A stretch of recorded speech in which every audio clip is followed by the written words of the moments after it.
You said after the game the message to the players going forward, you just don't quit. And I'm asking this in light of what Packers did Sept. Yeah, you thought guys made that. Did you see anything? No. I mean, that had nothing to do with your message. No, nothing at all. Yeah, I think Aaron has been injured the last 2 times that you guys have played them. Do you appreciate these matchups against guys like Aaron as you get older, that chance to play against some of the greats? Yeah, of course. It's the whole cliche that everyone says the quarterbacks against each other, and then we'll say no, we play against the defense. But it's still it's an honor to share a stadium with one of the greatest and a guy that I admire and a lot of people admire that has just done it at such a high level for a long time. So it's pretty cool to watch his mastery of the game. I just hope that this week our defense can hold up and maybe have something to say about it. Dan, what makes him so good? What do you admire? Quarterback. Pretty much everything. I think that the way that he sees the game, and if it's there, he'll take it. If it's not there, he'll still take it, and it makes it work because of his arm strength, because of his accuracy. He just has total command of the game, and it's appreciated at the quarterback position to watch. I'm assuming you guys still scripting all of that. How much input do you get into that original script that you're doing in the game? Yeah, quite a bit. I think the way they do the top 10 is, or the beginning script is, each coach kind of picks their 5-10 favorite plays, and then they kind of talk about it and formulate it, and then they bring it to me Saturday morning, and we look at it and talk about it and make some last-minute tweaks and adjustments. So still very involved with it. Dave, how do you get the offense going? Is it individuals getting better and collectively? Yeah, I mean, football is the ultimate team sport. We can sit and look at the performances, and we're only as good as our last one. And you look at it, and there were a couple plays here, a couple plays there, penalties, missed throws, missed catches, just whatever it may be that hurt us. And I think the penalties, obviously, you can talk about that. I mean, we had some big plays that got called back that would have either sustained drives or got a drive going. That when you put yourself behind the chains at 1st and 20 or 2nd and whatever it is, it's hard to overcome. And so I really just think there's not this one big glaring thing. It's just a little thing here, little thing there, which I think is why we can be encouraged as an offense that it's not that far off. You look at doing extra studying and stuff in the preseason and in the off season to get some of Pat Canada's terminologies and schemes down. Is there anything extra that you have to do in season to make sure that you guys are? Well, I didn't just say the off season and preseason. I'm doing it all the time. So I'm not sure where you got that information from, but I'm always doing it, always working extra hard for that. You guys had a couple of sustained drives in the second half. One was 92 yards to get penalties, things of that nature. How do you kickstart that quickly? That's a $1 million question, right? Starting fast. And I'll just speak to me. I need to start faster. Traditionally, I've never really been a fast kind of start guy. My college coach, Coach Sept, used to say the same thing. He's like, we got to get you going faster in practices and games. And it just, for whatever reason, I need to. So I'll say I need to start faster. And I know the coaches are doing a great job of scripting things that, whether it's screens or getting the ball out and just, plays that you really like. And so as an offense, we need to start faster, but it kind of starts with me. And so I need to get better with that, because that's kind of the key to, a successful day is starting fast. What stands out about their defense?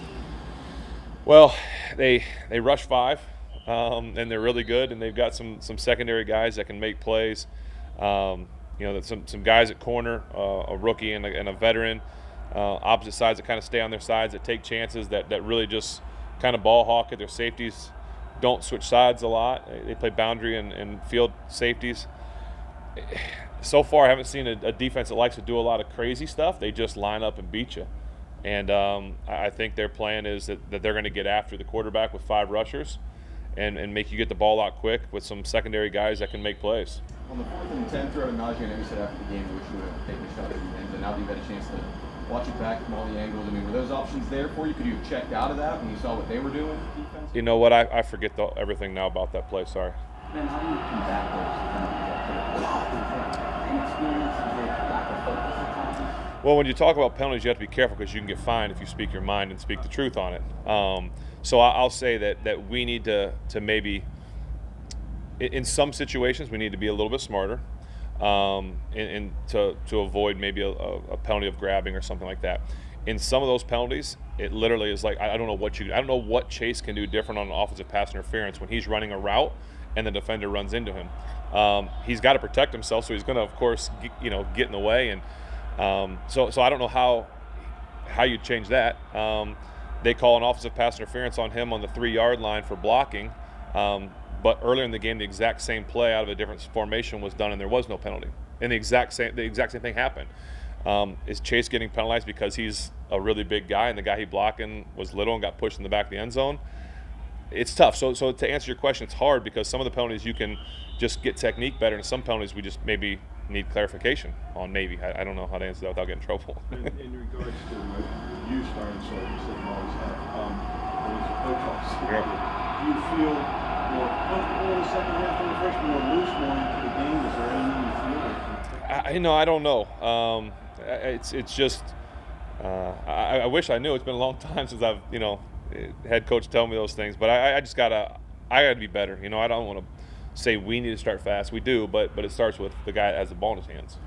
So you said in the preseason that you're watching more tape than you would before, and I think you might say, no, I got this, and want to go back and rewatch it.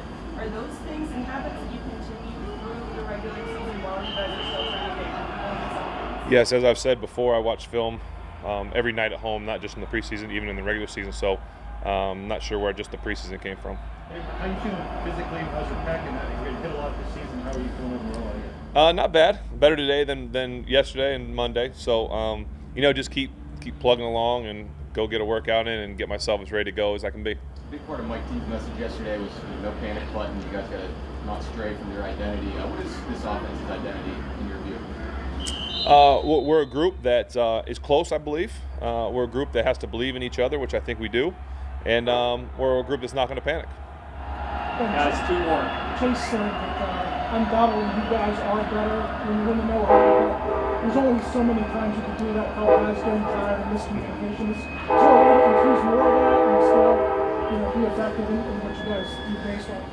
Yeah, I mean, we don't necessarily have a no huddle per se that we've had in the past where we have 100 plays. We have some plays that we can kind of pick and choose from. Like I said, I think we talked about this last week or 2 weeks ago, where we have kind of a 2-minute offense that's closer to that. So you're right, though. You have to kind of walk a fine line of guys getting tired. I mean, last week when Juju got banged up and Deontay was down, we brought Cody in. He did a great job. So when guys are getting banged up and we're getting thin, you have to be kind of careful of what you're doing. But we need to just execute the plays that are called. Our coach does a great job of taking the blame, and he doesn't need to take anymore.